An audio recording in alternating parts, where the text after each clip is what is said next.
বিচ্ছেদের বহু বছর পর যখন হঠাৎ করেই পুরাতন প্রেমিকের সঙ্গে পথ চলতি রাস্তায় দেখা হয়ে যায়, অথচ তাকে কিছু বলা হয় না, তখন তাকে না বলা কথাগুলো যখন চিঠির মাধ্যমে উঠে আসে,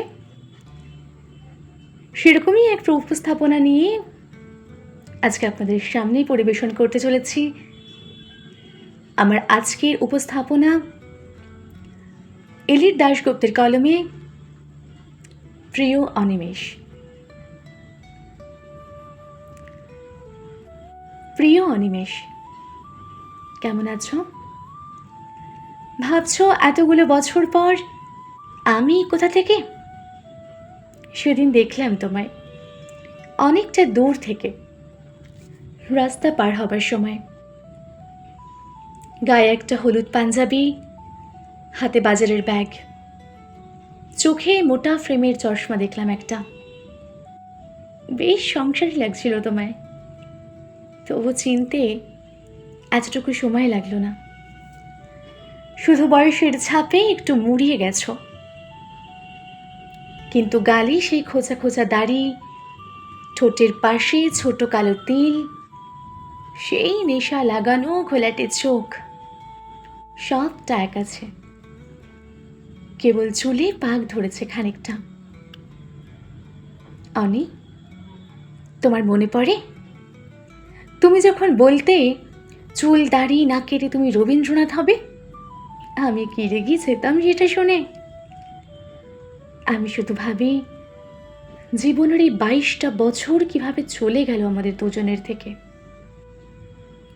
সব তো ঠিকই ছিল, কিন্তু হঠাৎ শেষ যেদিন তোমায় দেখলাম, সেদিন এক বর্ষার সন্ধ্যা। রাস্তাটা মরিচ বাতি দিয়ে সাজানো ছিল। দুজনে মুখোমুখি দাঁড়িয়ে সেদিন সিদ্ধান্ত নিলাম আর একসাথে নয়। কতটা সহজে সেদিন এতটা কঠিন হয়ে সারা জীবনের সিদ্ধান্ত নিয়ে নিয়েছিলাম আমরা। অনিমেষ, সেই সন্ধ্যায় দুজন দুপাশে হেঁটে যাওয়ার সময় আমি খুব করে চাইছিলাম তুমি আমায় একটা বার আটকাও। কিছুটা যাওয়ার পর যখন পিছু ফিরে দেখলাম, তখন নিয়ন বাতির আলোয় তুমি হেঁটে যাচ্ছ, ধীরে ধীরে মিলিয়ে যাচ্ছ দূরে, কেমন জানি ধূসর হয়ে। আকাশ ভেঙে খুব জোরে বৃষ্টি পড়েছিল সে রাতে। আমি আমার উত্তরের ঘরটায় বসে তোমার ফোনের অপেক্ষায় ছিলাম। এভাবে রোজ আকাশ কালো করে রাত নামতো, আর আমি আমার ফোনের স্ক্রিনের দিকে তাকিয়ে থাকতাম সারাটা রাত। তারপর একদিন বুঝিয়ে নিলাম বিধাতা আমাদের সংসারটা একসাথে লেখেননি। জানো নি, আমি হাজারটা বার টের পেয়েছি দূরত্ব বাড়ানো সহজ, বিচ্ছেদ সহজ। জটিল ছিল শুধু তোমার শূন্যতাটা একেবারে মুছে ফেলা।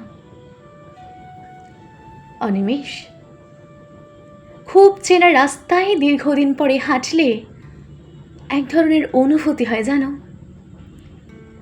সেদিন রাস্তা পার হবার সময় যখন তোমার মুখটা দেখলাম, মুহূর্তেই আমার সমস্ত অতীত চোখের সামনে ওলট পালট হয়ে গেল। সেদিন তোমায় একটু ছুঁয়ে দেখা হয়নি। 22টা বছর আমাদের এতটা দূরে সরিয়ে দিল কি করে অনিমেষ? মাঝে মাঝে ভীষণ ইচ্ছে হয় পুরাতনে ফিরে যাই, আবার গোধূলির সময় শহরের শেষ মাথায় বসে জ্যোৎস্নার আলো মাখি, তোমার মোটা ফ্রেমের চশমার নিচে যত্ন করে লুকিয়ে রাখা চোখের দিকে তাকিয়ে আমি আবার নেশাগ্রস্ত হই।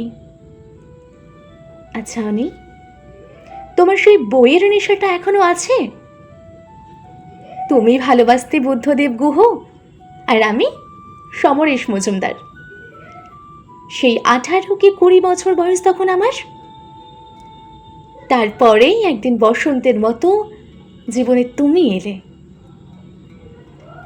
আমার এখন বয়স বেড়েছে অনেক, মুখে কুচকোনো চামড়া, চোখের নিচে কালো দাগ, তলপেটের মেদ, মাথায় কমে যাওয়া চুল, শরীরে রোগের বাসা প্রতি মুহূর্তে মনে করিয়ে দেয় আমি কতটা মুড়িয়ে গেছি বয়সের তুলনায়। সবাই আমায় সান্ত্বনা দেয়, কিন্তু আমার মন বলে আমি আর বেশি দিন নেই। অনিমেষ, মৃত্যুর দরজাটা খুব কাছ থেকে দেখেছি জানো। এখন এক একটা দিন আমার কাছে কেবল স্রষ্টার উপহার। বিধাতার খেলা দেখো অনিমেষ, চলে যাওয়ার আগেই বোধ হয় তোমায় দেখিয়ে দিলেন তিনি। অনি, আমরা এখনো এক শহরেই আছি, অথচ তাও কতটা ভীষণ দূরে, তাই না?